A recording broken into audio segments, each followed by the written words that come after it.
Is Barbara Ann Gamble, or also known as Barbara Hines-Gamble. Did she encourage you to do more of it, or was it somebody else? She really did. She really did. And I used to keep a journal during the summer months of what I really wanted, to happen. How I wanted to make a change in life, and during the wintertime, I would throw it away, and each summer I would write a new journal, be just a little bit more powerful than the journal before. And I began to, sort of hold on to them, and I got my start from there. All right, so you began writing whenever you were in high school, and some of the poems that's in a little bit of this and a little bit of that, were they some of the poems that you wrote then, or is that the ones that you were throwing away each year? Those were the ones I was throwing away each year. The ones that's in a little bit of this and a little bit of that, some of them are from the 80s, some of them are from the early 90s, and even 2012 and 13. So why poetry? How did you get into poetry opposed to writing a novel or any other type of story? And poetry, from the workplace. It was something that I observed, I saw in people, and I wanted to turn that pain into a message. I wanted to turn that laughter into a poem. I wanted to just, bring out, be creative and bring out something different and something new. My poetry is about everyday life, but it's in the form of a poem, This and a little bit of that. Kind of describe for me how the book is laid out. How many poems are in there, or is it 20 or 30 or 40 page book, or how is the book laid out for our listening audience? The book is it has 131 pages. It has about 120 poems or more. It's designed to reach all people. A little bit of this and a little bit of that. It's got some of everything in there. It's got a dose of medicine for everyday living. Like I said, it brings laughter, it brings joy, it brings tears. It makes a person think, and it gives hope.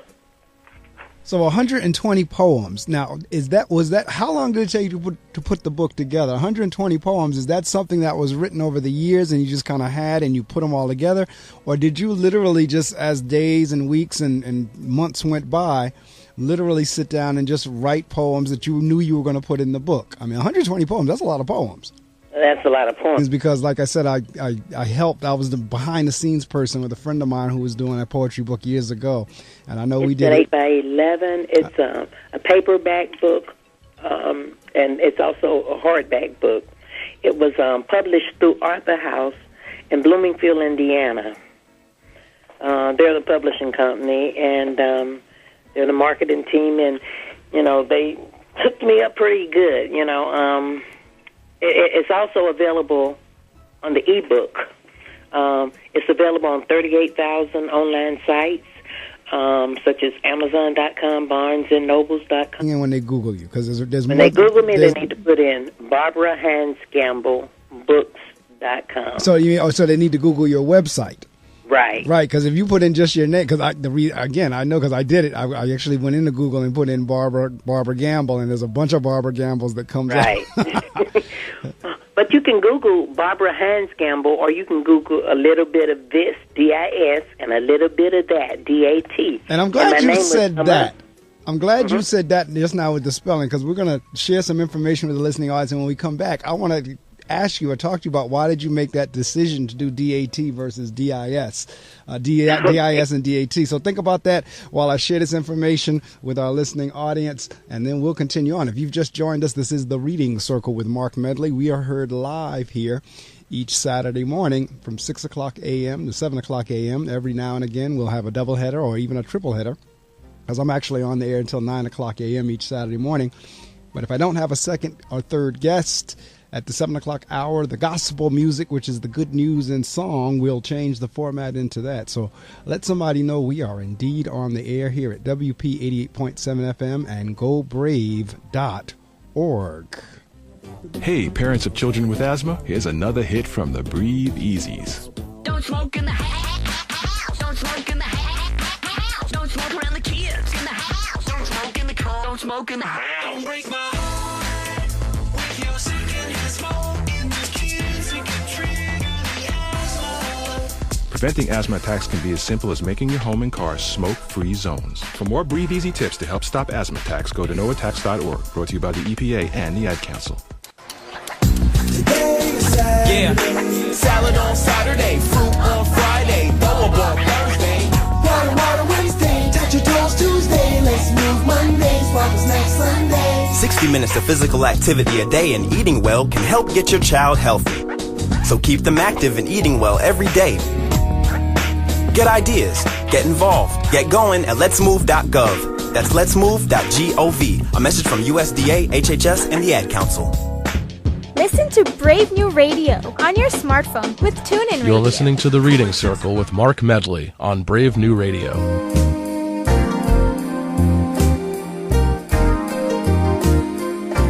That's right. You're listening to The Reading Circle with your host, Marc Medley. And the music you're hearing in the background is my original music. As I share with you from time to time, you can get copies of the music going on in the background in the show if you go to iTunes. Or if you go to Amazon, if you put in Marc Medley, MarcMedley, into iTunes, it'll come up. There are 2 CDs there that you can download. One is called Go Up on the Third Limb. The other is called The Wrinkle Rag.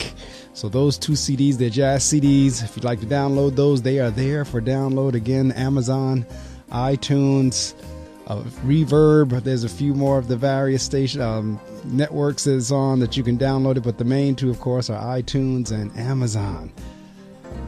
My guest this morning is Barbara Hines-Gamble, and she is calling from the state of Georgia. Matter of fact, that is the state my mom resides in right now as well, and that's how this show came about. Those 2 met and talked, and my mother was sharing with her that she has a son who is a talk show host who interviews authors, and then Barbara shared that she's an author, and it was a marriage made in heaven. Right before I shared the information with you, Barbara was talking about the title of the book, which is a little bit of dis, D-I-S, and a little bit of dat, D-A-T. So, Barbara, talk to me a little bit about why did you make the decision to go with dis and dat?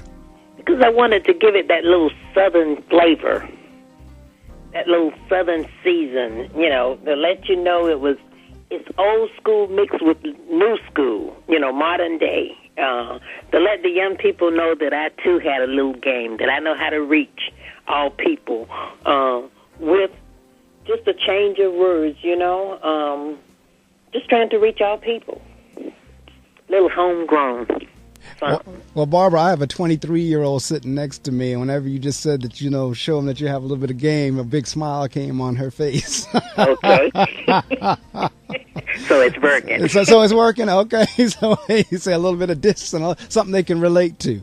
Right. So you're trying to catch. Now, that's funny because if you look at the cover of the book, I could see where you're saying you're relating to all markets. So the title has a little bit of this and a little bit of that, but the cover spans different. So the question would be that same question. Are any of them like your favorites? Is anyone like, which would be your favorite poem out of everything you've ever written?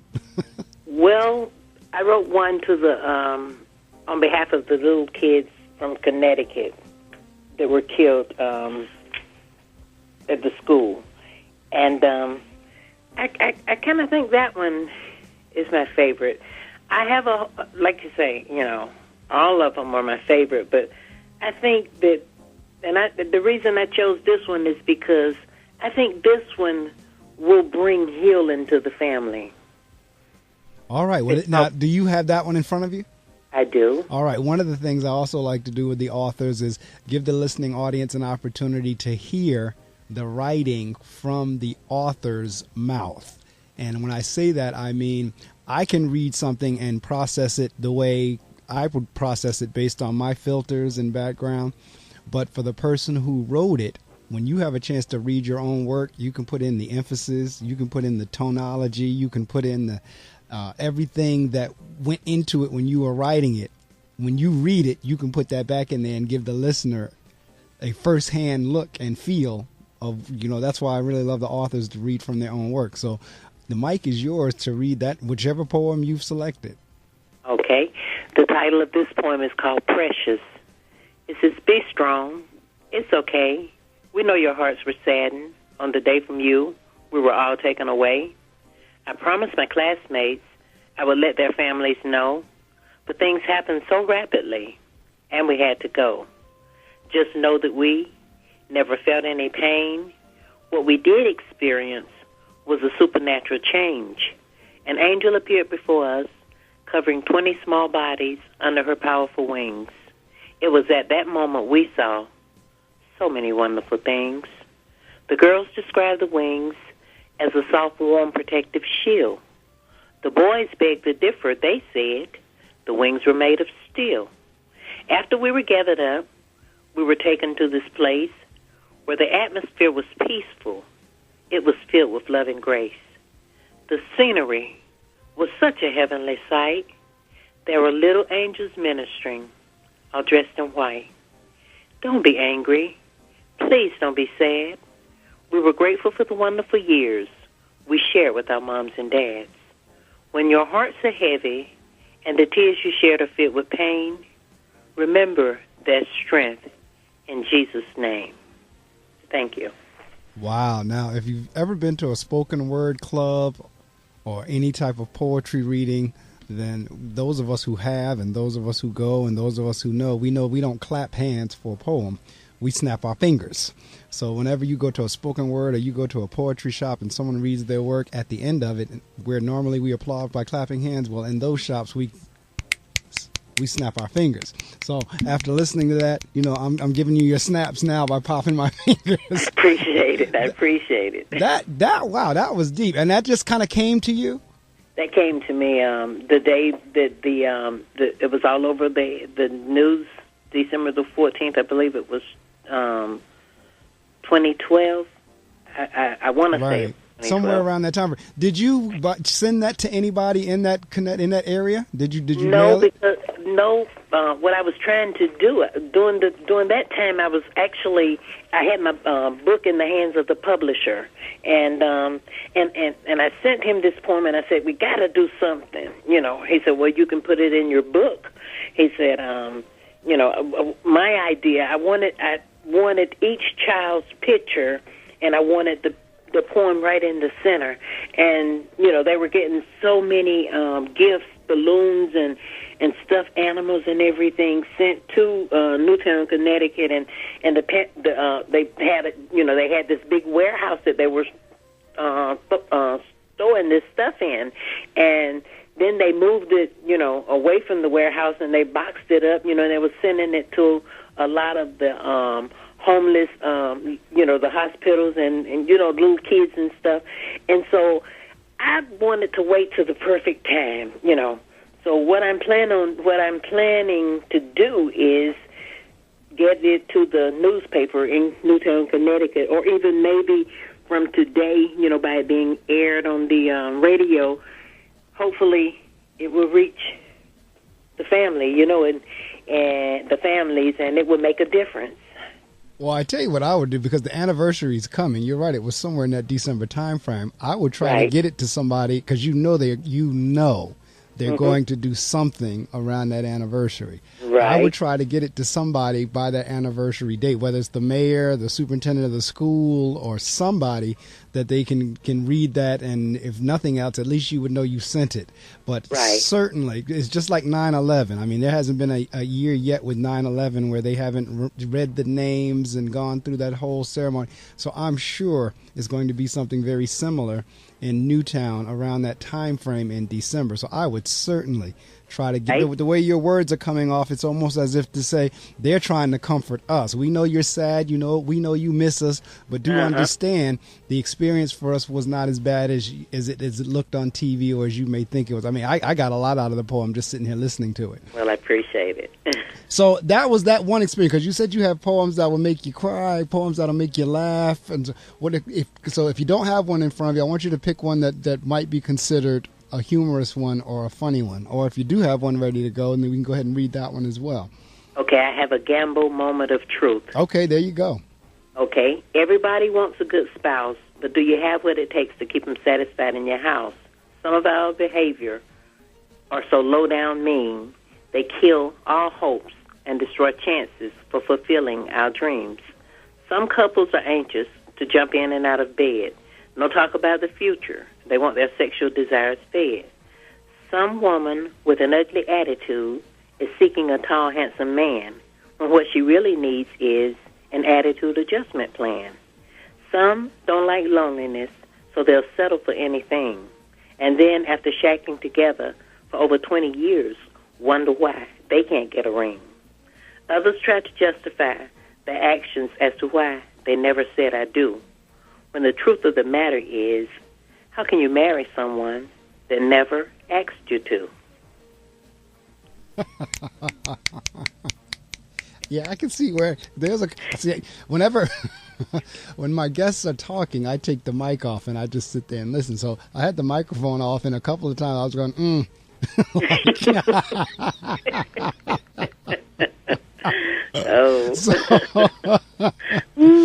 But you know what? They say there is truth in humor, truth in jest.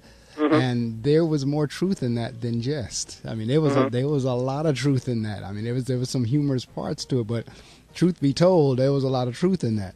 Right. And you know what? That's okay, because for some people, truth will hit them better or softer or in a different way if it's in a book or a poem or a story or a song than if somebody's trying to give them advice. That's true. When I shared this poem at church, a very young lady, when I got back to my seat, she said, I want to buy that book right now. She said, you hit me all in the face. She said, man, you were talking about me. She said, I need that book. And then, I went on to sign the book, and to give it to her, to sell it to her. And she said, turn to that page. I got to have it right now. And, I thought that was amazing. Well, that's the thing about anytime any of your creative work, and I have this discussion quite often on the air with my various guests as well. That was me. Did you have folks come up to you and say that? Yes. On numerous occasions, they said, girl, you read me like a book. You wrote me. You felt my pain. You were talking exactly about me. I really got to change. Or man, that was the bomb. And it makes you feel good that you can reach people. And you're not just writing just to be writing, but you're actually feeling the people pain. That's when true. When I'm asked to do something, I put my whole heart and soul in it. I sit there. Some nights, like I said, I can write 5 or 6 poems. It's Barbara Gamble. If you look her up, though, she's Barbara Hines, Hines Gamble.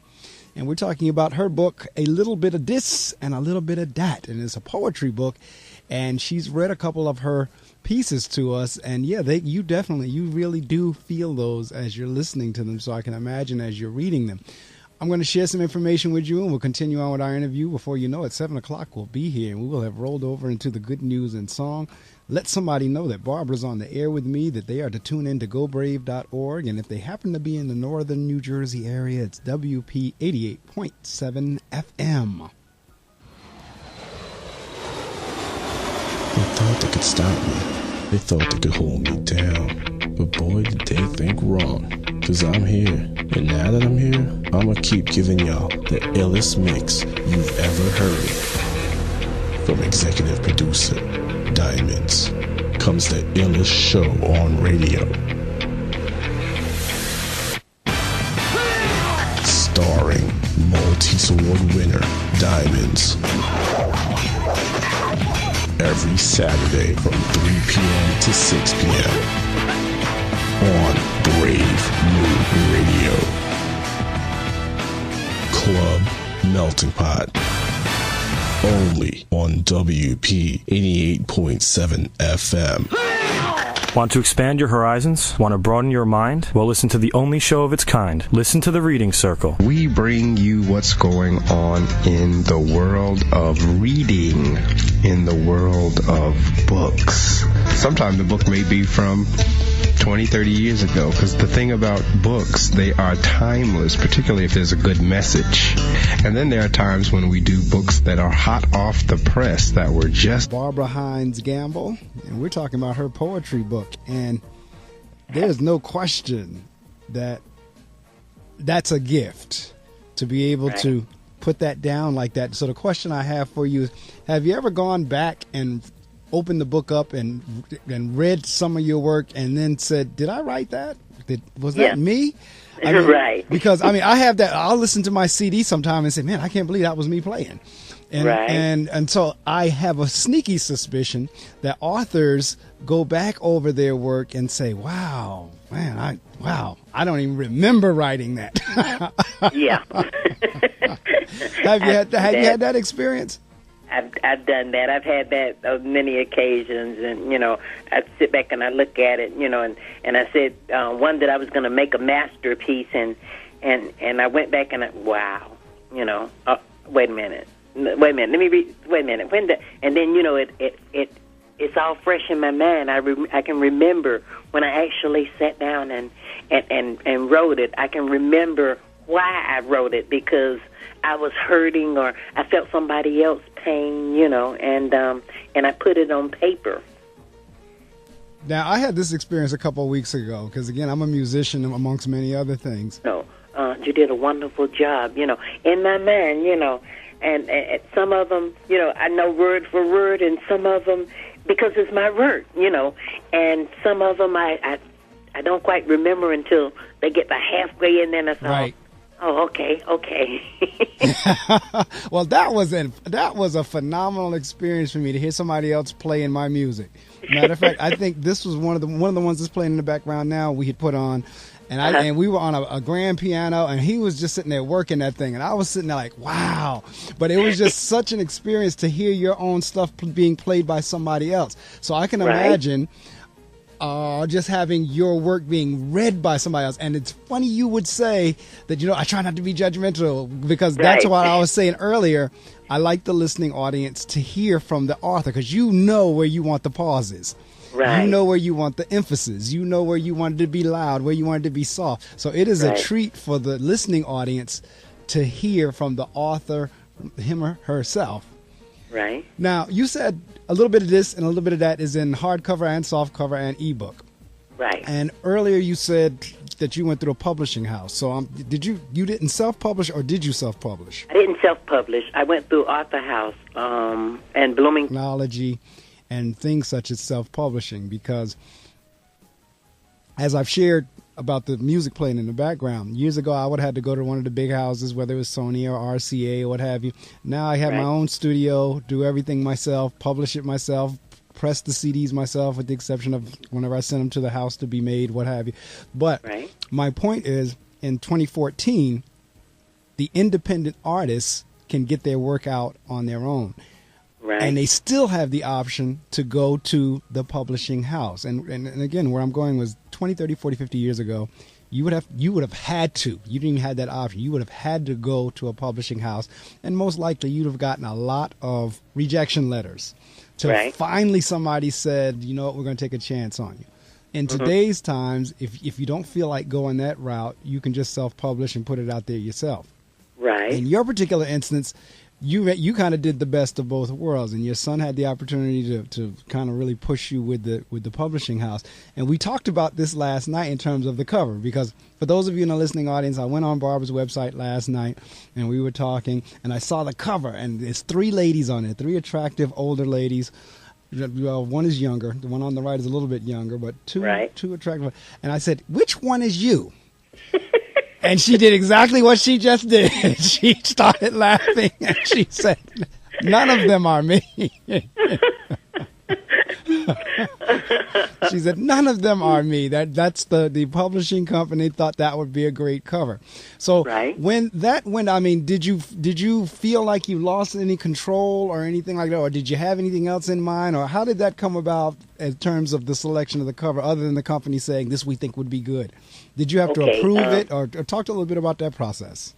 Okay, what I was actually cover really isn't going to matter, because what's on the inside is what's going to count, you know. But then I said, well, I need something catchy as well. But then I said, okay, you know, here is an African American female, and then on the front of her book she's got 3 Caucasian women. So what does this say? Well, I'm going beyond the color. I don't see any color, you know. I see people as people. All people are hurting. All people are laughing. I want to reach all people.